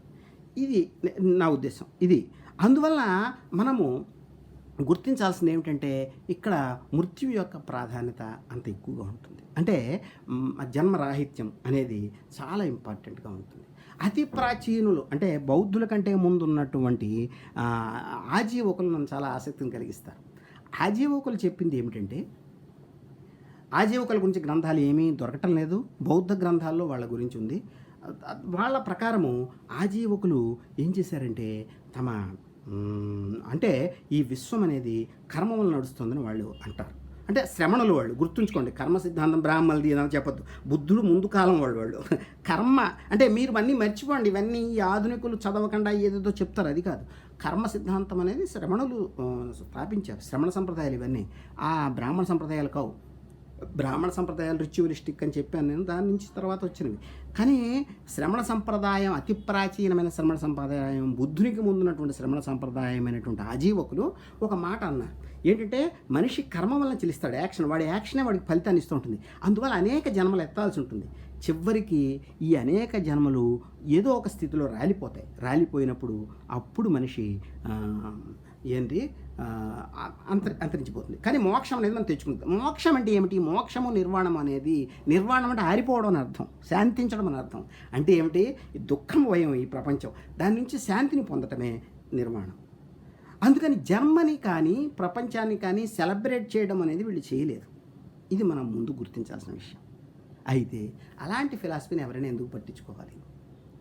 విల్ డ్యూరెంట్ అనుకుంటాను, స్టోరీ ఆఫ్ ఫిలాసఫీ రాశాడు, తర్వాత స్టోరీ ఆఫ్ సివిలైజేషన్ ఇట్లాంటివి రాశాడు. దాంట్లో కూడా నిరాశావాదంగా భావిస్తాడు భారతీయ దేశంలో. అందుకని కొంతమంది ఇప్పుడు కర్మ బయటపడడానికి ఎవరు జైనులు ఆహారం మానేసి చనిపోయేవారు, అది ఇప్పటికీ ఉంది. అది అయితే దీన్ని మనం ఎలా చూడాలి అంటే, అత్యంత నిరాశావాద పూరితమైనటువంటి సిద్ధాంతాలుగా వీటిని చూడాలా? ఆధునిక ఆశావాదానికి ఏ రకంగా దోహదం చేస్తాయి? ఇప్పుడు మార్క్స్ అన్నాడు సమసమాజం వచ్చి వస్తుంది, అంత బాగుంటుందన్నాడు కదా. బాగుండడము, స్వర్గం కూడా ఒక ఆశావాదం. ఇలాంటివి ఏమైనా కల్పించలేదు కదా, పరలోకం, ప్యారడైజ్ అనేది క్రియేట్ చేయలేదు కదా ఇండియా. ఎందుకు ఈ ఫిలాసఫీని పట్టించుకోవాలి? ఇక్కడ శంకరుణ్ణి మనం మళ్ళీ పునః పరిశీలించాలి. శంకరుడు కానీ అద్వైతాన్ని కానీ ఇండియన్ ఫిలాసఫీని కానీ మొత్తంగా పరిశీలించాలి. ఎందుకంటే శంకరుల్లో బౌద్ధం ఉంది, సాంఖ్యం ఉంది. ఇవన్నీ వివరించడం ఇప్పుడు కుదరదు, కానీ ఇవన్నీ కలిసాయి. శంకరుడు ఒక అమాల్గం, అన్నీ కలిసినటువంటివి. భగవద్గీతలో ఎట్లా అన్నీ కలిసాయో ఆజీవకులు కూడా, ఆజీవకం కూడా ఉంది దాంట్లో అని ఒక వెస్టర్న్ స్కాలర్ చెప్తాడు. నువ్వు నహి కశ్చిత్ క్షణమపి జాతు తిష్టత్యకర్మ కృతు, ఒక్క క్షణం కూడా నువ్వు పని చేయకుండా ఉండలేవు కనుక పని చేయి. పని చేయటం అనేది బంధమే, కానీ పని నుంచి నువ్వు తప్పించుకోలేవు అని ఆజీవకులు చెప్తారు. అదొక ఫేట్. అందుకని అంతిమంగా నీ మోక్షం అనేది ఎట్లాగా ఎప్పుడో అదంతా జరగాలి, కానీ నీకు విముక్తి అనేది దీని నుంచి కలగదు. కర్మ బంధనం, మంచి కర్మైనా చెడ్డ కర్మైనా బంధమే. ఇక్కడ సిన్ అనేది లేదు, పాపం పుణ్యం కాదు. ఈ శ్రమణ సంప్రదాయం గురించి చెప్తున్నా. ఈ శ్రమణ బ్రాహ్మణ అనేది మనం డివిజన్, కానీ అన్ని చోట్ల ఈ ప్రభావాలు ఒకదాన్ని ఒకటి ప్రభావితం చేసుకున్నాయి. మనం ఈనాడు ఏం చేస్తున్నామంటే బ్రాహ్మణ శ్రమణ అని పూర్తిగా ఏమాత్రము కలవని వాడిగా చూస్తున్నాం. అట్లా ఏమీ లేదు, ఏది ఎక్కడ ఉండదు. అలాగా పరస్పర ప్రభావాలు ఉన్నాయి. అందరూ మోడర్న్ కొంచెం ఆలోచనా పరులు అందరూ చెప్తున్నారు ఈ మాట. అయితే విషయం ఏంటంటే, మరి దీని నుంచి మనం ఏమి ఆశావాదాన్ని పిండుకోగలం అని ఒక ప్రశ్న. ఇది హేతుబద్ధతకి ఎట్లా ఆధునిక హేతుబద్ధ అంటే, మనం ఆధునిక హేతుబద్ధత ఏమిటంటే, మనిషి తను హేతుబద్ధంగా ఆలోచించడం ద్వారా, హేతుబద్ధంగా అర్థం చేసుకోవడం ద్వారా తన జీవితాన్ని, సమాజాన్ని మార్చగలడు. సోషల్ ఇంజనీరింగ్ కూడా చేయగలడు. ఒక కుర్చీనో బల్లనో లేదా కారునో బాగు చేసినట్టుగా సమాజాన్ని కూడా బాగు చేయగలడు అనేటటువంటి సోషల్ ఇంజనీరింగ్ థియరీస్ చాలా వచ్చాయి. మరి అటువంటి పరిస్థితుల్లో ఈ శంకరుడు కానీ, అసలు మొత్తంగా ఇండియన్ ఫిలాసఫీ కానీ మౌలికంగా ఇలా పనికొస్తుంది. శంకరుడు చెప్పాను, భక్తి ఉద్యమాలు వచ్చాయి, చాలా మార్పులు వచ్చాయి, ఇవన్నీ నిజమే. కానీ ఇది ఎలా పనిచేస్తుంది? మరి భారతదేశంలో ఉండేటటువంటి వివిధ సమస్యలకి పరిష్కారం ఎక్కడుంది? మరి బౌద్ధంలో వెతికాడు ఆయన. అయితే బౌద్ధాన్ని ఆయన వ్యక్తివాదంగా అర్థం చేసుకున్నాడు. ఎవరు? అంబేద్కర్. ఈ మాట ఆనంద్ తెలుతుముడి ఒకసారి రాస్తాడు. ఎటువంటి ఆయన ఎడ్యుకేషన్ అంతా కూడా అమెరికాలో జరిగింది. అమెరికాలో హిస్టరీ లేదు, అంటే అక్కడ అంత క్రితం ఉన్నటువంటి హిస్టరీని ధ్వంసం చేసేసారు. ఆ రెడ్ ఇండియన్స్ లేరు, ఏ కారణంలో వాళ్ళు లేరు. కొత్తగా వచ్చి వీళ్ళు కూర్చున్నారు కనుక వాళ్ళకి హిస్టరీ లేదు, కనుక వ్యక్తివాదం పుట్టుకొచ్చింది. అక్కడ కుటుంబం కూడా ఇప్పటికీ ముఖ్యం కాదు. వాళ్ళు కుటుంబంలో 15 ఏళ్ళు వస్తే పిల్లలు బయటకు తోలేస్తారు. నీ చావు నీ అంతా నువ్వు బతుకు ఎలాగలా. ఈ దీనివల్ల ఒక స్వతంత్ర వ్యక్తి ఎంతో కొంత సాపేక్షంగా మనతో పోలిస్తే పుట్టాడు. ఒక అమెరికన్ మా బంధువు ఒకళ్ళు అడిగారు, ఏమిటయ్యా భారతీయులు ఎప్పుడు చావు గురించి ఆలోచిస్తారు, ఇక్కడ అమెరికాలో అలా ఆలోచించరు. మనం 60 ఏళ్ళు వచ్చినా సర్జరీ అయినా చేయించుకుని, 80 ఏళ్ళు వచ్చినా సర్జరీ అయినా చేయించుకుని ఎలా బతకాలి, ఎలా సుఖపడాలని ఆలోచిస్తారు అని. నేను అక్కడ వ్యక్తి ఉన్నాడు, మనకు కుటుంబం ఉంది. మనము 60 ఏళ్ళు వచ్చిన తర్వాత ఏమనుకుంటే మన బాధ్యతలు తీరిపోతే పోతానని చాలామంది అనడం విన్నాను నేను. అంటే ఏమిటి, దీన్నంతనే ఒక బాధ్యతగా భావిస్తున్నాడు. కుటుంబంలో తను ఒకడాన్ని భావిస్తున్నాడు. కుటుంబం మొత్తానికి తను ఎలా ఉపయోగించగలను అలా ఆలోచిస్తున్నాడు. ఎంత సుఖజీవి అయినా కూడా కుటుంబం అనేది, కుటుంబానికి వాడు ఎలా పనికొచ్చాడనేదే ప్రధానంగా ఉంది. అందుకే కులం కూడా ఇక్కడ నిలబడుతుంది. కుటుంబానికి కులానికి ఉన్న సంబంధం వల్ల నిలబడుతుంది. వ్యక్తి పుడితే ఈ కులం పోతుందని అంబేద్కర్ అనుకున్నాడు. అందుకే వ్యక్తివాదాన్ని ఆయన సపోర్ట్ చేశాడు. ఆనంద్ తెలుతుముడి కూడా ప్రత్యేకంగా రాశాడు ఈ విషయాన్ని. అంబేద్కర్ మార్క్స్ బుద్ధుడి గురించి తులనాత్మక అధ్యయనం వచ్చిన పుస్తకంలో రాశాడు. ఇది మీరు ఒకసారి అధ్యయనం చేయండి. అని అమెరికన్ ఎడ్యుకేషన్ అది. దాని నుంచి ఆయన స్ఫూర్తిని పొందాడు. కానీ నిజంగా వ్యక్తి భారతదేశంలో పుడతాడా? అది బౌద్ధంలో కానీ ఎక్కడైనా ఉన్నాడా? మనం ఒక కృత్రిమ బౌద్ధాన్ని కల్పిస్తే తప్ప ఇది సాధ్యం కాదు. సంఘం శరణం గచ్చామే అది. అందుకని ఇది ఎందుకంటే ఇక్కడ ఉన్నదే ఒక అట్లాంటి వ్యక్తి ఆవిర్భావానికి. మీరు మళ్ళీ జర్మనీలో ఉన్నటువంటి లోహియా ఇక్కడ కల్చర్ని వాటిని దాంట్లో పాజిటివ్గా చూశాడు. ఇప్పుడు అంబేద్కర్ ఏం చేశాడు, అసలు ఇక్కడ ఉన్నటువంటి ఎటువంటివి ఆయన నచ్చలేదు. అంటే కబీర్ పంథీ కానీ సూఫీజం కానీ ఏవి ఆయన మాట్లాడు. అది కొంతమంది రాశారు కూడా. గెయిల్ ఆమెట్ కూడా రాసింది. సూఫీజం అటువంటి ఎందుకు పట్టించుకోలేదంటే వాటిలో వ్యక్తివాదానికి సంబంధించిన బీజం లేదని. ఆయన కొత్త బౌద్ధాన్ని, అమెరికన్ తరహా డ్యూజీ తరహా వ్యక్తివాదంతో కూడిన బౌద్ధాన్ని సృష్టించి దీని నుంచి విముక్తిని కోసం ఆయన చూశాడు. గ్రామం పట్ల ఆయన వ్యతిరేకత కూడా కారణం అదే. ఎప్పుడైతే కుటుంబం ఉందో కులం, కుటుంబం ధ్వంసం చేయాలి, అప్పుడు కులం పోతుంది. అంటే అమెరికాలోంటి వ్యక్తిని సృష్టించాలి. అది ఇండియాలో సాధ్యమేనా, జరుగుతుందా అది మనకున్న ఆధునిక విద్య లేకపోతే ఆధునిక సౌకర్యాల ద్వారా అది మొత్తంగా సాధ్యమేనా? అమెరికాలో ఒక చోట సాధ్యమైంది, ఇతరత్ర యూరోప్‌లో ఉన్న సాధ్యమైందా అది? అనేది అదొక ప్రశ్న. అందుకని మనకి భారతదేశంలో ఉన్నటువంటి విషయం ఏంటంటే, ఏ అందుకని అది అంబేద్కర్ యొక్క అంటే సోషల్ ఇంజినీరింగ్‌లో భాగం వ్యక్తివాదం. ఈ వ్యక్తివాదం అనేది కమ్యూనిస్టులో కూడా లేదు. కనుక ఆయనకి కమ్యూనిజం అంటే కమ్యూనిజంలో కూడా సమాజంలో వ్యక్తి సమాజంలో భాగం. అందుకని ఈ సమాజంలో భాగం అనేది ఈ సమాజంలో కుల సమాజం మళ్ళీ కుల సమాజంలో భాగం అయిపోతుంది. అందుకని అలాగే ఉంది. కమ్యూనిస్టులు కూడా కులంలోనే ఉన్నారు. కనుక దీన్ని ధ్వంసం చేయాలంటే ఒక వ్యక్తి పుట్టాలి. ఒక వ్యక్తికి ఒక ఓటు. ఆ టైప్‌లో ఏదో ఒక రకంగా అమెరికన్ వ్యక్తి లాంటి హిస్టరీ లేని, సంస్కృతితో సంబంధం లేని, గత సంస్కృతి లేని ఒక వ్యక్తి పుట్టాలి. ఆయన కనుగొన్నది ఇక్కడ ఉన్న ఏ కల్చర్‌ని తీసుకోలేదు చూడండి. ఒక కొత్తగా బౌద్ధాన్ని కనుక దాన్ని నవబౌద్ధుడు ఆ బౌద్ధాన్ని ఇతర బౌద్ధులు అంగీకరించలేదు. అది స్పిరిచువల్ కాదు, పూర్తిగా ప్రాక్టికల్.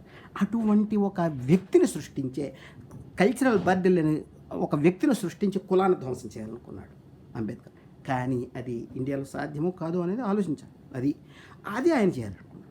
అది ఆయన చేయాలనుకున్న సోషల్ ఇంజనీరింగ్. అయితే అసలు భారతీయ తత్వంలో అది అంబేద్కర్ని అలా పెడతాం. ఆయన మొత్తంగా సంస్కృతిని లేకపోతే దీని అంతా ధిక్కరించారు. కానీ దీన్ని ఎలా ధిక్కరిస్తాడు? అమెరికా కాదు కదా మంది, ఇండియా అమెరికా కాదు కదా. ఈ కల్చరల్ బర్డెన్ మనకు ఉంది. ఎవరో ఒకళ్ళు మోస్తూనే ఉంటారు. కుల పురాణాల గురించి పరిశోధన చేసిన వాళ్ళు చేస్తూనే ఉంటారు. ఎందుకంటే మనకి ఈ సంస్కృతి అనేది వచ్చింది. లేని చోట నువ్వేం తవ్వుతావు? ఉన్న చోట తవ్వుకుంటూ ఉంటాడు మనిషి. ఇక్కడ కుటుంబం అందుకే నిలిచిపోయింది. కుటుంబంతో కులం ఉండిపోయింది. ఇది అందుకని ఈ సాంస్కృతికమైన బర్డెన్ని మనం మోస్తూ ఉంటాం. కానీ ఈ సాంస్కృతికమైన బర్డెన్ మనలో ఆశావాదాన్ని కల్పించగలదా? ఆశావాదం అనే ఆధునిక హేతుబద్ధత మీద వచ్చింది. వ్యక్తిగా కానీ ఏ రకంగా కానీ సమాజము తనని తాను చికిత్స చేసుకోగలదు, ముందుకు పురోగమించగలదు. వైద్యం, విద్య ఇలాంటి ఆధునిక సాధనాల ద్వారా తాను కారును రిపేర్ చేసుకుంటూ ముందుకు దూసుకుపోగలదు అనే ఆధునికతకి ఇది ఉపకరిస్తుందా? ఇంక ఇండియన్ ఫిలాసఫీ ఏమిచ్చింది ప్రపంచానికి అంటే షోపెన్హౌవర్ గుర్తొస్తాడు. షోపెన్హౌవర్ నిరాశావాదాన్ని ముందుకు తెచ్చాడు.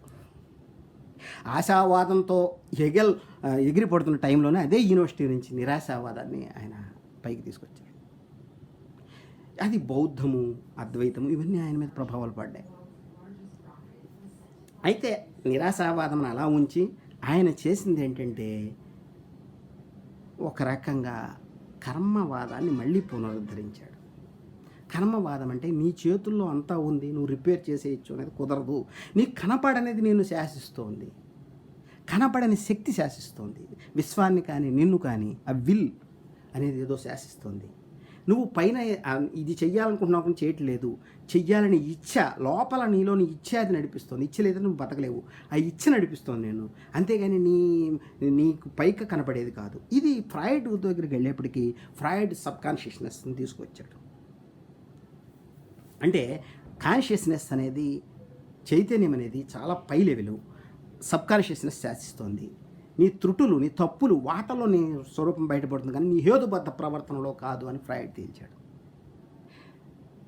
లకాన్ అని ఒక psycho analyst, French psycho analyst, ఆయన మనిషి అస్తిత్వం ఎలా తయారవుతోంది అనే దాన్ని గురించి ఆలోచించాడు. ఎందుకంటే మృత్యువు గురించి, అహేతుకత గురించి ఆలోచించిన తర్వాత వీళ్ళందరూ అహేతుకత అంటే హేతుబద్ధంగా ప్రతిదాన్ని రిపేర్ చేయొచ్చు అనే దాని నుంచి అహేతుకతపై ప్రయాణించారు. మనిషి అనేవాడు ఒక ఇమేజినరీ అంటే పుట్టుకతో ఒక ఇమేజ్, నువ్వు ఇలాంటి వాడివి, నువ్వు ఫలానా నీ పేరు ఇదే అని అందరూ కూడా రుద్దడం ద్వారా ఆ ఇమేజ్లో ఇరుక్కుపోయి తను ఇదే అనుకుంటాడు. తర్వాత సింబాలిజం అనేది, సింబాలిక్ ఆర్డర్ అనేది వాడిని ముడుచుకుంటుంది. రకరకాల సంకేతాలు, నువ్వు దేశభక్తులు కావాలి, ఇది కావాలి, అది కావాలి. అంతేగాని మనిషి అస్తిత్వం మృత్యువు ఈ అన్ని మీనింగ్స్ని అంతరింపజేస్తుంది. కనుక మృత్యువుని కమ్యూనిస్టులు కానీ అంబేద్కర్ కానీ అందరూ కూడా పక్కన పెడతారు. ఎందుకంటే మృత్యువు గురించి అది ఈవెంట్ కాదు, లైఫ్లో ఈవెంట్ కాదు. దాని గురించి ఏం ఆలోచిస్తావు? అది నీ జీవితంలో వచ్చే పండగ కాదు, లేకపోతే నువ్వు దాన్ని అనుభూతి చెందే విషయము కాదు. అందుకే మో అని ఆధునిక కవి అంటాడు, నేను వెళ్ళలేనిది నా ఫ్యూనరల్ అంటే నా కర్మకాండ ఒకటే అని. అంటే చచ్చిపోయేకి జరిగే కర్మకాండకి వెళ్ళలేడు ఆయన. అది అక్కడ మన తత్వశాస్త్రం మిగిలి ఉంది. అయితే అది ఉంది, ప్రతిదానికి ముగింపు ఉంది. ఆ ముగింపు నుంచి మన కథ మొదలైంది, అక్కడి నుంచి మొదలైంది. మరణం ప్రకృతి శరీరణ అన్నాడు. అందుకని ఆ మరణం అనేది. అయితే మన వాళ్ళు ఏం చేశారంటే పునర్జన్మ సిద్ధాంతం కూడా ఆకాశం నుంచి రాలేదు. రోజు మనం పడుకుంటున్నాం, లేస్తున్నాం. ఒక ఎటర్నల్ రికరెన్స్, ప్రతిదీ తిరిగి తిరిగి వస్తుంది. సూర్యుడు అస్తమిస్తున్నాడు, మళ్ళీ వస్తున్నాడు. దీని నుంచి ప్రతి గంటకి ప్రతి నిమిషం మనం పుడుతున్నాం, చస్తున్నాం. ప్రతిరోజు పుడుతున్నాం, చస్తున్నాం. ఈ మన నేను అనేది కల్పితమే, కానీ నేను అనేది ఏమిటో మనకి తెలియదు. ఈ సడన్గా వచ్చాం. అవ్యక్త భగవద్గీతలో మంచి శ్లోకం, అవ్యక్తాదీని భూతాన్ని వ్యక్త మధ్యాని భారత, అవ్యక్త నిధనాన్యవ. అంటే మన ఆది అవ్యక్తాదీని, ఆది మనకి అవ్యక్తము, వ్యక్తం మధ్యం ఒకటే వ్యక్తము, మళ్ళీ అవ్యక్త నిధనాన్ని మళ్ళీ చావు కూడా అవ్యక్తమే. ఇంక మనం ఎందుకు బాధపడతామని అర్జునుడితో కృష్ణుడు అన్నట్టుగా ఉంటుంది. అక్కడ ఉంది ఇండియన్ ఫిలాసఫీ. అందుకని ఒక ఆశావాదం, వెస్ట్ ఏ ఆశావాదాన్ని కల్పించిందో ఆ ఆశావాదం అట్టడుగున కనబడని శక్తులు ఉన్నాయనేది మనకి తెలుస్తుంది. అంటే ఆశావాదం అనేది పై పొర మాత్రమే, లేకపోతే ఈ ఆధునికత తెచ్చినటువంటి హేతుబద్ధత అనేది పై పొర మాత్రమే. మృత్యువు తెలియనిది అనేది, అవ్యక్తం అనేది దాన్ని అట్టడుగున దాగి ఉంది. ఆ అవ్యక్తంతో మనిషి లింక్ అవ్వగలడా, దాంతో టచ్ చేయగలడా అనేది భారతీయులు చాలా ప్రయత్నించారు. వాళ్ళని మనము పట్టించుకుంటే బాగుంటుంది. ఇప్పుడు రామకృష్ణ పరమహంస గురించి వద్దాం. రామకృష్ణ పరమహంస గురించి ఈ మధ్య ఒక పుస్తకం, మంచి పుస్తకం చదివాను. మేధానంద, స్వామి మేధానంద అని చాలా సోషియలాజికల్గా రాశాడు. అది కాస్మోపాలిటన్ వేదాంత వివేకానంద అనేది. దాంట్లో ప్రధానంగా రామకృష్ణ పరమహంస గురించి ఉంది. రామకృష్ణ అంటే మన తాత్విక ప్రయాణాన్ని గురించి చర్చ ఇంకా తక్కువగానే జరిగింది. అది జరగాలి. అది ఇండివిజువల్గా, అంటే వెస్ట్ యొక్క ప్రభావాలతో దాన్ని మొత్తం తిరస్కరించడము, మరోటి చేయడము ఎంత ఎవరైనా చేస్తారు. దాన్ని మనం స్వతంత్రంగా అధ్యయనం చేయడం అనే వల్ల కొన్ని తెలుసుకోగలుగుతాం. ఉదాహరణకి ఆయన పర్సనల్ గాడ్, ఇంపర్సనల్ ట్రూత్ని కలపటానికి ప్రయత్నించాడు. ఇది భర్తృప్రపంచాచార్య అని శంకరుడికి ముందే ఉన్నటువంటి ఒక సిద్ధాంతవేత్త నుంచి ఆయన రామకృష్ణ పరమహంస చేశాడు అనేది మేధానంద చెప్తారు స్వామి. ఇది చాలా ఇంపార్టెంట్. మనకు పర్సనల్ గాడ్ లేడు, కానీ అవసరం లేదా? పర్సనల్ గాడ్ లేదే భక్తి ఉద్యమాలు లేవు. ఈ భక్తి ఉద్యమాల నుంచి కబీర్ ఇలాంటి గొప్ప గొప్ప వాళ్ళు పుట్టుకొచ్చారు. వాళ్ళు ఒక సమానత్వం కోసం కృషి చేశారు. వివిధ మతాల మధ్య సమానత్వం కోసం కృషి చేశారు. దాని మీద మన ప్రజాస్వామిక లక్షణాలన్నీ మన సమాజంలో వచ్చాయి. అందుకని పర్సనల్ గాడ్ ఎంత, ఇంపర్సనల్ ట్రూత్ ఎంత ముఖ్యమో పర్సనల్ గాడ్ కూడా అంతే ముఖ్యము. ఇది రెండు తక్కువ కాదు, ఎక్కువ కాదు. ఇప్పుడు శంకరుడు ఏం చేశాడు? భక్తి, కర్మ ఇవన్నీ ఊరికే సాధనాలు మాత్రమే. అంతిమంగా మోక్షం చేరుకోవాలి నువ్వు, మోక్షమే ప్రధానం. ఈయన అలా అనకుండా మోక్షం అంటే యూనివర్సల్ ట్రూత్, యూనివర్సల్ బీయింగ్లో నువ్వు ఒకటైపోవటం. అదే కాకుండా ఈ పర్సనల్ గాడ్ కూడా, ఇవన్నీ అన్నీ కూడా దేని ప్రాధాన్యత దానికి ఉన్నాయి. భగవంతుడు ఎంత సత్యమో జగత్తు కూడా అంతే సత్యమే. ఒకదానికి ఒకటి మెట్టు కాదు అని ఆ రకంగా ఆయన క్రీస్తు కూడా ప్రత్యక్షమయ్యాడు అని చెప్పేవాడు. అందుకని పర్సనల్ గాడ్కు ఉండేటట్టు చిన్న చూపు చూడకూడదని పర్సనల్ గాడ్ని కూడా ఆయన ఈ మధ్య విశిష్టాద్వైతం కొట్టుకున్నారు. కానీ ఆ రెండు ట్రూత్సే. ఒకటి రిలేటివ్ ట్రూత్, ఒకటి ఇంకో ట్రూత్ కాదు. మీరు సముద్రము సత్యమే, దానిలో బిందువులు సత్యమే, అలలు సత్యమే, ఎలాగో భగవంతుడు సత్యమే, జగత్తు సత్యమే అని రామకృష్ణ పరమహంస చెప్పాడు. ఇది తర్వాత మనకి గాంధీ తత్వశాస్త్రానికి చాలా ఉపకరించింది. ఇది మనకి ఒక ప్రజాస్వామిక లక్షణాలని నెలకొల్పింది. ఈ రకంగా మనము శంకరాచార్య నుంచి జరిగినటువంటి తాత్విక ప్రయాణాన్ని మనంతటా మనం అధ్యయనం చేయవలసి ఉందని కోరుతూ విరమిస్తున్నాను. హాయ్ ఫ్రెండ్స్, మా టుడే టుమారో యూట్యూబ్ ఛానల్ చూస్తున్నందుకు చాలా థ్యాంక్స్. మరిన్ని లేటెస్ట్ వీడియోస్ కోసం వెంటనే సబ్స్క్రైబ్ చేయండి. అలాగే ఈ బెల్ని కూడా రింగ్ చేసేయండి. మా నోటిఫికేషన్స్ అన్ని మీ మొబైల్లో వస్తాయి.